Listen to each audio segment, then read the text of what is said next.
अस्सलाम वालेकुम तमाम देखने वालों को, सुनने वालों को और तमाम लोगों को खुशामदीद कहती हूँ अपने इस प्रोग्राम में। वैसे ऐसा सच तो मेरा प्रोग्राम का कोई टॉपिक होता नहीं, ना कोई इसका खास टाइम होता है। जब मौका मिलता है हम आपसे मुखातिब हो जाते हैं और मकसद होता है कि क्या कुछ हो रहा है हमारी रोज़मर्रा की ज़िंदगी से, आपसे इन टच रहें। हमारे मसाइल इतने ज़्यादा है, हर बात पे दुखड़े, हर बात पे रोना। आई थिंक ये हम सबका आजकल जो है फेवरेट हॉबी बना हुआ है। तो मैंने कोशिश की है कि आज थोड़ा सा दुखड़े भी हों, साथ में थोड़ी सी बात भी हो, थोड़ी सी हकीकत पसंदी भी हो, थोड़ा सा क्रिटिसाइज भी हो और थोड़ा सा एंजॉय भी हो जाए। अकेली नहीं हूँ, मेरे साथ सियालकोट के मशहूर कॉलम नवीस है मियाँ मोहम्मद इशफाक। वो सिर्फ कॉलम नवीस नहीं है और एज ए रिपोर्टर, सहाफ़ी, एज ए सहाफ़त उनकी कह लें कि उनका प्रोफेशन है, पेशा है, और सहाफ़ी होने के नाते काफ़ी ज़्यादा वो आजकल मसरूफ़ है सरगर्मियों में। अस्सलाम वालेकुम। वालेकुम अस्सलाम। खुश आमदीद आपको। अच्छा, मुझे ये बताएं, पहला सवाल, दुनिया के बड़े सारे ममालिक कह रहे हैं कि सहाफ़ियों के लिए जो है वो पाकिस्तान एक ख़तरनाक मुल्क है, खतरनाक तरीन मुल्कों की लिस्ट में आ गया। आप भी जर्नलिस्ट हैं, काफी ज्यादा ब्रेकअप्स, आप भी ब्रेकिंग न्यूज़ और ब्रेकिंग स्कैंडल्स और इस तरह के बम आप भी फोड़ते रहते हैं, आपको भी कुछ थ्रेट्स हैं? सिर्फ सहाफत नहीं, किसी दुनिया के किसी शोबे में भी अगर आपने ईमानदारी के साथ काम करना है और अपनी जिम्मेदारियों को समझते हुए करना है और उसमें आपने हकीकत पसंदी का मुजाहरा इस लिहाज से करना है कि आपने ये नहीं देखना कि मेरे प्रोफेशन में फलां बंदा गलत है तो मैंने उसको गलत कहना है, या मैंने किसी पे तनकीद करनी है तो उसकी रियलिटी पे बुनियाद होनी चाहिए उस तनकीद की। तो दुनिया का कोई शोबा भी हो, उसमें अगर आप ईमानदारी के साथ काम करें तो आज के हालात के तनाजुर में वो मुश्किल है, सिर्फ सहाफत की बात नहीं है। अगर आप ईमानदारी के साथ कोई काम करें तो सहाफत इंतहाई मुश्किल तरीन काम है, और अगर आप इससे पैसा कमाना चाहें तो उसके लिए ये आसान तरीन काम है। फ़र्क सिर्फ ये है कि आप अपने ज़मीर की मान के चलते हैं या ज़र की मानते हैं। बिल्कुल। अच्छा, ये आजकल बड़ा मीडिया भी शोर डाल रहा है, हमें अपना भी इख्तिसाब करना है, मीडिया को भी देखना है कौन सी बात ब्रेक करनी है कौन सी नहीं। ये भी पता चल रहा है कि जो लोगों की शिपमेंट्स, लोगों की कंसाइनमेंट्स रुकवाने के लिए बाकायदा शोज़ हो रहे हैं। बड़े बड़े सहाफ़ी, बड़े बड़े एंकर जो हैं, they are involve in this mafia, इसको हम कह लेंगे, चले छोटा मोटा। ये पुरानी बात, ये नया नहीं है, ये नया नहीं है। मैं चूँकि खुद सहाफ़ी हूँ, लिखना मेरा शौक़ भी है और मेरा शोबा भी है, लेकिन मैं आपको एक बात बताऊँ, ये पुराना है, ये शुरू दिन से ही है। बड़े बड़े प्लान्स किए जाते हैं, मुख्तलिफ इश्यूज़ को हाईलाइट किया जाता है और उनके पीछे एजेंडाज होते हैं। वो बाज़ औक़ात मुल्की होते हैं, बाज़ औक़ात गैर मुल्की होते हैं। आज ये सब इसलिए बात कर रहे हैं कि कुछ चीज़ मंजर पे आ गई। पस मंजर पे रहते हुए, ये आज से नहीं है, जब ये प्रिंट मीडिया था तब भी था, आज अगर इलेक्ट्रॉनिक मीडिया है तब भी है, और ये आइंदा भी रहेगा। क्योंकि कलम किस वक्त बिका इसका अंदाज़ा तहरीर पढ़ने के बाद होता है। आज अगर मैं एक चीज़ के मुतालिक अच्छा कह रहा हूँ तो फिर मेरा नुक्ता नज़र तो होना चाहिए उसके मुतालिक अच्छा, कल भी मैं उसको अच्छा ही कहूँ। लेकिन अगर मेरा अगला कॉलम आए और मैं उसी के खिलाफ लिख रहा हूँ तो इसका मतलब ये है कि कहीं ना कहीं जो है वो ज़मीर फरोशी हो चुकी है। तो ये बहुत पुराना सिलसिला है, ये चलता आ रहा है, चल रहा है और ये चलता रहेगा। जहाँ तक एहतसाब की बात की, तो क्यों मैं अगर इंतज़ामिया के ऊपर तनकीद करता हूँ तो क्यों मेरे असासे चेक ना हो, क्यों मेरी सोर्स ऑफ इनकम तो 30, 40, 50 हज़ार हो और मेरा जो रहने का स्टाइल है वो लग्जरियस हो, बिल्कुल क्यों हो। मैं ये बहुत अच्छा होगा, मुझे लगता नहीं है कि ऐसा हो पाएगा, लेकिन ये बहुत अच्छा होगा कि सहाफ़ियों को सबसे पहले जो है वो तनकीद का निशाना भी बनाया जाए और इनका एहतसाब सबसे पहले हो। नहीं, मैं जो अपनी मेरी ऑब्जर्वेशन है, मैं जो ऑब्जर्व करती हूँ कि आपका काम चूँकि ज़्यादा जो है वो कॉलम लिखना है। मैं जो रोज़ का न्यूज़पेपर होता है उसमें जो सही में समझ लें कि थिंक टैंक्स होते हैं, एक मुल्क के यूथ है, थिंक टैंक्स है, उन कॉलम्स को पढ़ते हैं, उनसे वो रहनुमाई लेते हैं, मैं खुद भी। लेकिन मैंने जो देखा है कि बड़े बड़े नाम, बड़े बड़े इंटेलेक्चुअल्स का गैर जानिबदार होने का लबादा पहने, लेकिन वो अंदर से जो है वो लगातार एक पार्टी, एक बंदा, एक सोच, एक गेम को सपोर्ट कर रहे हैं, एक के खिलाफ कर रहे हैं लोगों को, और बाकायदा एज ए कंपेन कर रहे हैं। हाँ, तो वही तो मैं कह रहा हूँ ना कि ये आज से नहीं है, ये बहुत पहले से है। अब देखें, दो नजरियात तो हैं, राइट और लेफ्ट विंग, इसमें तो कोई इख्तलाफ नहीं है, लेकिन कुछ लोग ऐसे हैं जिनकी समझ ही नहीं आती।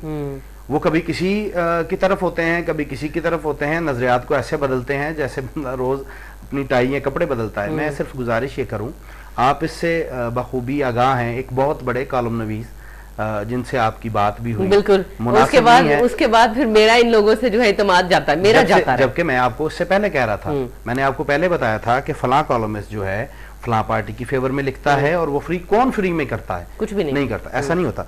तो ये है कि ये सहाफ़ी हम तनकीद दुनिया पे सबसे ज्यादा करते हैं और मेरा ख्याल है इस्लाह की जरूरत हमें दुनिया से ज्यादा है।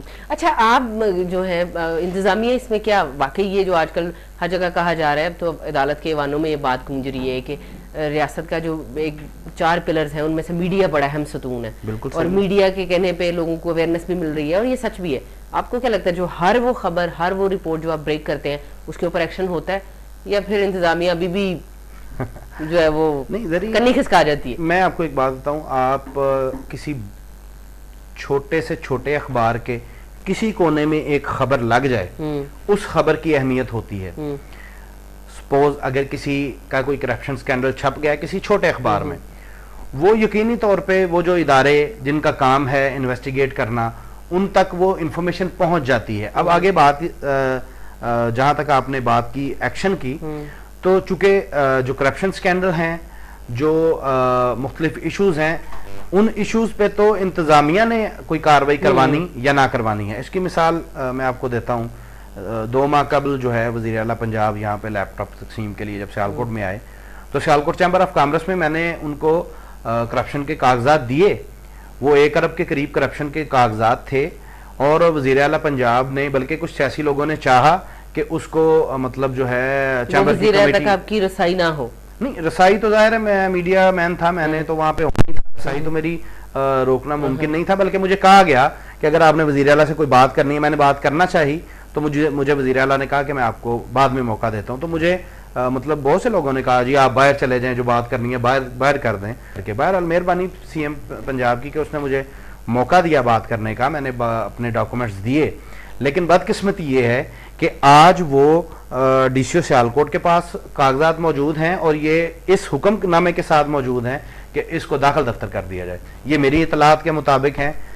इंतजामिया ना माने, वज़ीर आला पंजाब ना माने, लेकिन अगर मैं कागजात हासिल कर सकता हूँ तो यकीनी तौर पर मैं उसकी इंफॉर्मेशन भी रखता हूँ कि उनके ऊपर कितना अमल दरामद हुआ या नहीं हुआ। अब मैं इस बात को, जो आपने कहा कि उस पर नोटिस होता है या नहीं होता, वज़ीर आला पंजाब ने कोई नोटिस नहीं लिया, कोई उस पर इंक्वायरी नहीं करवाई, कुछ नहीं हुआ इसका, लेकिन वो कागजात मौजूद हैं, वो अपनी अहमियत रखते हैं। उन कागजात पे अगर ये हुकूमत कोई एक्शन नहीं लेगी तो अगली लेगी। वो कागजात और वो खबर अपनी जगह पे मौजूद है, उसको दफन नहीं किया जा सकता। अलबत्ता उसको जो कहते हैं ना पे मट्टी डाली जा सकती है, जो कि डाली गई है। तो बहुत सारी वजूहात होती हैं जिन बना पे नहीं इसका मतलब तो फिर ये हुआ कि एज ए जर्नलिस्ट आपका ये एक्सपीरियंस है, जब आप इतने बड़े करप्शन स्कैंडल्स ब्रेक कर रहे हैं, छोटे से शहर के करोड़ों अरबों रुपए की करप्शन इस शहर में अगर हो रही है और एक ओहदेदार कर रहा है, सही है, सिर्फ एक ओहदेदार कर रहा है, तो इसका मतलब ये है कि करप्शन ही हमारा सबसे बड़ा मसला है। तो मेरे ख्याल से अब आप इस बात में मुत्तफिक हैं कि इंतजामिया जो है वो तो अपनी मनमानी करती है और अपनी मर्जी की चीज पे एक्शन, अपनी मर्जी की चीज पे खामोशी। यही जो कहा जाता है, यही जो फिर ऐवानों से आवाजें आती हैं, कभी कभी हिस्बे इख्तलाफ से, कभी साहिब इक़्तिदार से, कि अब हर चीज का नोटिस अदालतों में होगा, तो मेरा ख्याल है अदालतें कम से कम हर किसी की सुन लेती हैं। देखें जरी, इस पे मैंने फिर जब वज़ीर आला पंजाब ने इस पे एक्शन नहीं लिया तो मैंने कॉलम लिखा। कॉलम में मैंने यही बात गोशगुजार की वज़ीर आला पंजाब की कि अगर इस पे ये जो इतना बड़ा जुल्म सिर्फ सियालकोट शहर में नहीं बल्कि इस तरह के स्कैंडल आपको पूरे पाकिस्तान में मिलेंगे। हाँ, एक छोटे तो शहर अगर इंतजामिया इस पे एक्शन नहीं लेगी तो फिर मैंने लफ्ज इस्तेमाल किए थे कि अगर हुक्मरान इस पे कुछ करेंगे तो फला पाएंगे, अदरवाइज तो फिर अल्लाह की पकड़ तो बड़ी सख्त है ना, उसमें तो फिर ना मैं बचूंगा, ना आप बचेंगे, ना कोई बचेगा। तो बस अल्लाह की पकड़ से बचना चाहिए।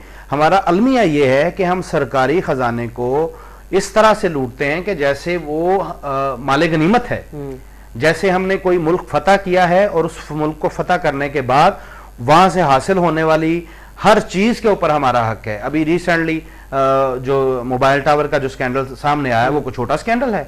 मतलब 3 मोबाइल टावर, बड़े बड़े मोबाइल टावर 3 मुख्तलिफ कंपनियों के, वो आपके सियालकोट की सबसे टॉप पे किला के ऊपर जो है वो लगे हुए हैं, वो उसको एडमिनिस्ट्रेटर देखता है, लेकिन उसको कोई देखने वाला नहीं है कि भाई ये इतने 14 साल से थे है कि नहीं, क्या है, ये 14 साल से थे, इनके किसके साथ एग्रीमेंट हुआ, किन टर्म्स एंड कंडीशन पे हुआ, और इसके जो पैसे आ रहे हैं, मुहाना रेंट आ रहा है, वो कहाँ जा रहा है, किसी को नहीं पता, लेकिन पता सबको है।